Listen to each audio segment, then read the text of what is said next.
Assalamualaikum warahmatullahi wabarakatuh.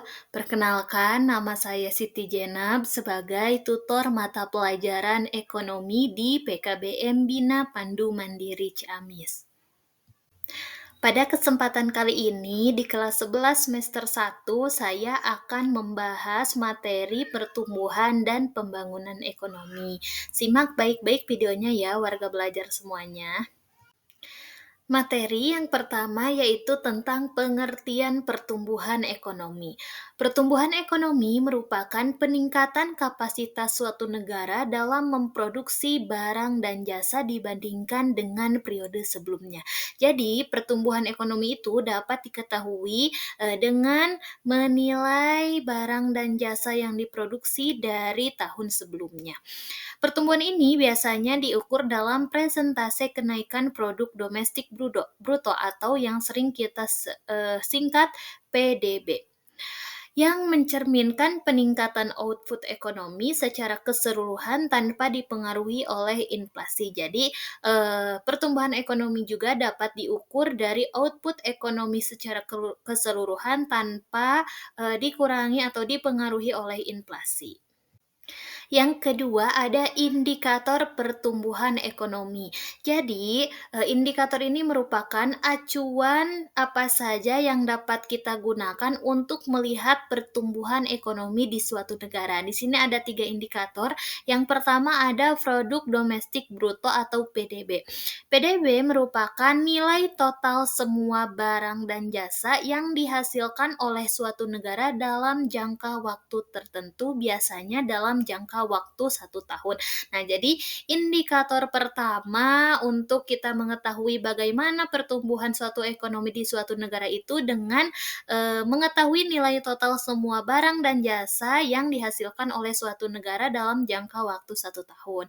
Yang kedua ada pendapatan nasional. Pendapatan nasional merupakan jumlah pendapatan yang diperoleh oleh faktor-faktor produksi di suatu negara. Dan indikator yang ketiga ada produk nasional bruto atau PNB, yang mana PNB ini merupakan nilai total semua barang dan jasa yang dihasilkan oleh warga negara, baik yang berada di dalam negara maupun yang berada di luar negeri. Baik, warga belajar semuanya, materi yang ketiga itu ada faktor-faktor yang mempengaruhi pertumbuhan ekonomi. Jadi, warga belajar semuanya harus tahu ya, pertumbuhan ekonomi di suatu negara itu dipengaruhi oleh faktor apa saja. Nah, yang pertama di sini ada SDA atau sumber daya alam. Ketersediaan sumber daya alam seperti minyak, gas, mineral, hutan, tanah yang subur. Nah, ini dapat mempengaruhi pertumbuhan ekonomi. Jadi, ketika sumber daya alam di suatu negara itu bagus ya, maka ini dapat meningkatkan pertumbuhan ekonomi di suatu negara. Yang kedua, ada sumber daya manusia.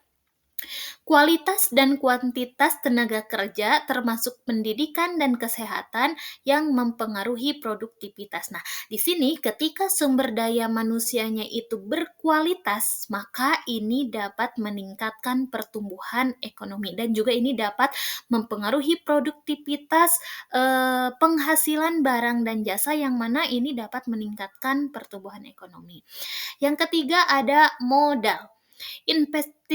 Investasi dalam bentuk mesin, bangunan, infrastruktur, dan teknologi yang meningkatkan kapasitas produksi. Jadi, ketika modal itu banyak sehingga modal ini dapat meningkatkan kapasitas produksi sehingga ketika produksi semakin banyak diproduksi maka dapat meningkatkan pertumbuhan ekonomi. Yang keempat ada pertumbuhan teknologi. Jadi inovasi dan kemajuan teknologi dapat meningkatkan efisiensi dan produktivitas. Jadi dengan adanya kemajuan teknologi ini dapat memudahkan dan juga mengefisienkan dalam pemproduksian suatu barang atau jasa. Yang kelima ada kebijakan pemerintah. Kebijakan ekonomi yang mendukung seperti kebijakan fiskal, moneter, dan regulasi yang menciptakan iklim usaha yang kondusif. Dan yang terakhir ada stabilitas politik dan sosial. Nah, itu beberapa faktor yang dapat mempengaruhi pertumbuhan ekonomi di suatu negara. Yang selanjutnya ada model pertumbuhan ekonomi.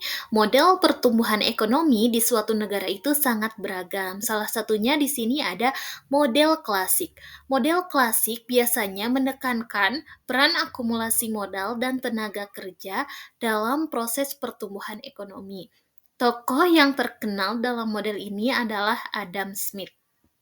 Model yang kedua ada model Keynesian, yang mana model ini menekankan pentingnya permintaan agregal dalam menentukan tingkat pertumbuhan ekonomi.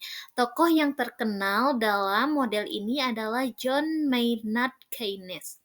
Yang ketiga ada model neoklasik. Model neoklasik ini diperkenalkan oleh tokoh yang bernama Robert Solow. Model ini menekankan pada akumulasi modal dan tenaga kerja dan teknologi sebagai penentu utama pertumbuhan ekonomi jangka panjang. Nah, kalau model neoklasik ini hampir sama dengan model klasik. Yang membedakannya adalah di sini ditambahkan dengan peningkatan teknologi sebagai penentu utamanya. Yang keempat ada model endogen. Model endogen merupakan model yang menekankan pada peran internal dari dalam ekonomi, seperti kebijakan, pendidikan, dan inovasi dalam menentukan pertumbuhan ekonomi.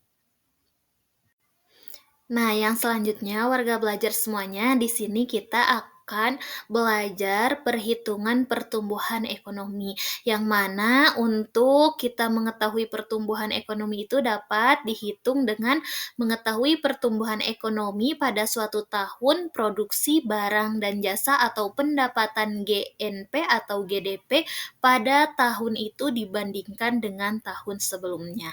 Nah, di sini sudah saya kasih gambar ya. PE di sini PE ini merupakan pertumbuhan ekonomi sama dengan GNP tahun sekarang dikurangi GNP tahun lalu dibagi GNP tahun lalu dikali 100%. Nah, itu rumus perhitungan pertumbuhan ekonomi. Nah, supaya lebih jelasnya di sini kita akan belajar menghitung cara perhitungan pertumbuhan ekonomi di suatu negara. Nah, biasanya hasil akhirnya itu berbentuk persen ya.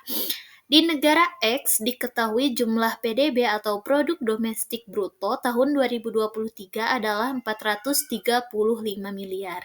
Sedangkan jumlah PDB negara tersebut di tahun 2024 berhasil meningkat menjadi 485 miliar.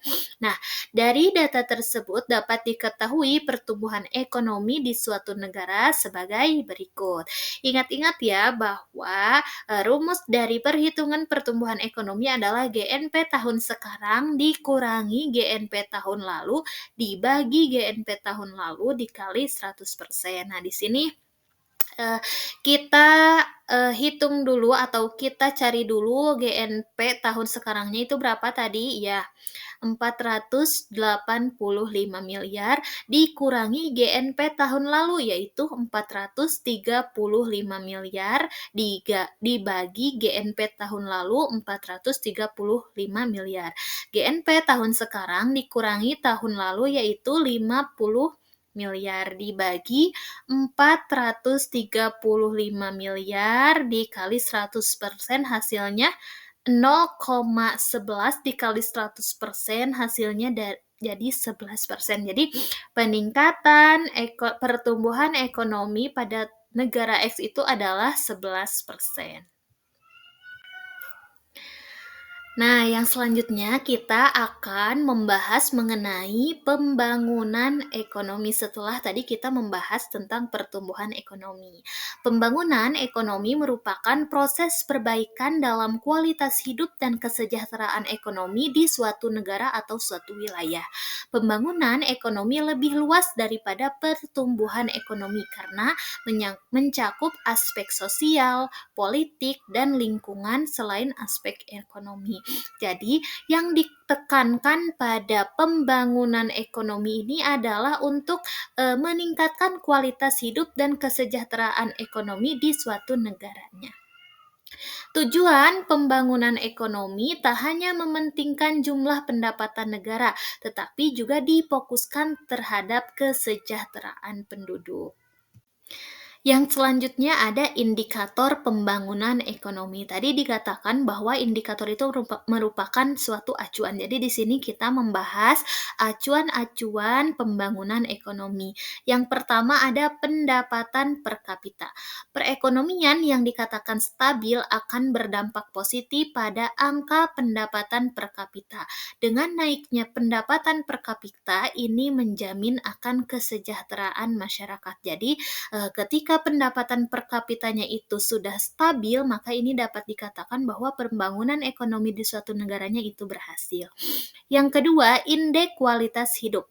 Indeks kualitas hidup ini menggambarkan tingkat kesehatan masyarakat yang diukur dengan angka harapan hidup, angka kelahiran bayi, dan angka kematian bayi. Yang ketiga ada struktur ekonomi. Pergeseran dari sektor pertanian yang berubah menjadi sektor industri. Nah, jadi ketika di suatu negara itu tadinya merupakan sektor pertanian menjadi sektor industri, itu sudah dikatakan pembangunan ekonomi. Yang keempat ada indeks pembangunan manusia.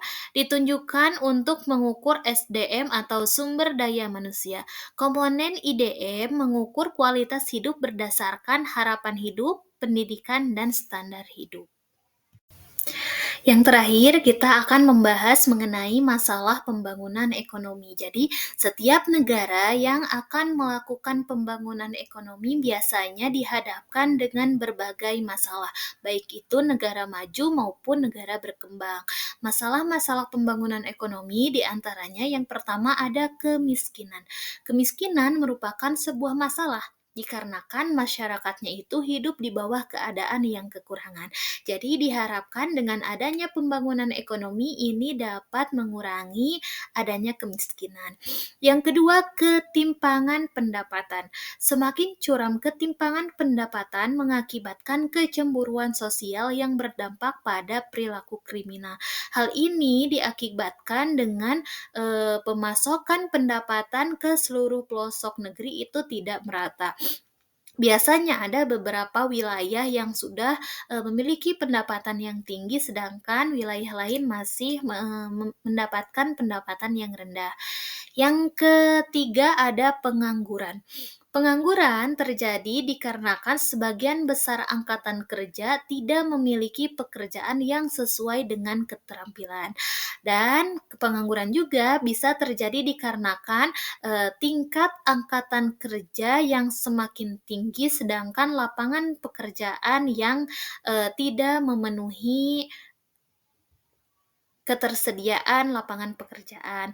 Yang keempat ada tingginya pertumbuhan penduduk. Angka pertumbuhan penduduk yang tinggi dipengaruhi oleh tingginya kelahiran yang tinggi. Jadi dapat disimpulkan ya perbedaan pertumbuhan ekonomi dan pembangunan ekonomi. Pertumbuhan ekonomi ditandai dengan kenaikan pendapatan nasional, sedangkan kalau pembangunan ekonomi ditandai dengan adanya kenaikan pendapatan per kapita. Yang kedua, pertumbuhan ekonomi tidak terjadi perubahan struktur ekonomi, sedangkan kalau pembangunan ekonomi itu adanya perubahan struktur ekonomi. Yang ketiga, perbedaan dari pertumbuhan dan pembangunan ekonomi yaitu kalau pertumbuhan ekonomi itu tidak memerhatikan tingkat kesejahteraan masyarakat dan pertumbuhan penduduk, kalau pembangunan ekonomi itu memperhatikan kesejahteraan masyarakat dan pertumbuhan penduduk. Sekian materi yang dapat saya sampaikan pada pertemuan kali ini. Mudah-mudahan dapat bermanfaat. Baik, keluarga belajar semuanya, sebelum saya tutup, saya mengingatkan kepada semuanya, selain dengan menonton video pembelajaran saya, jangan lupa juga untuk mengerjakan penilaian di pembelajaran daring. Wassalamualaikum warahmatullahi wabarakatuh.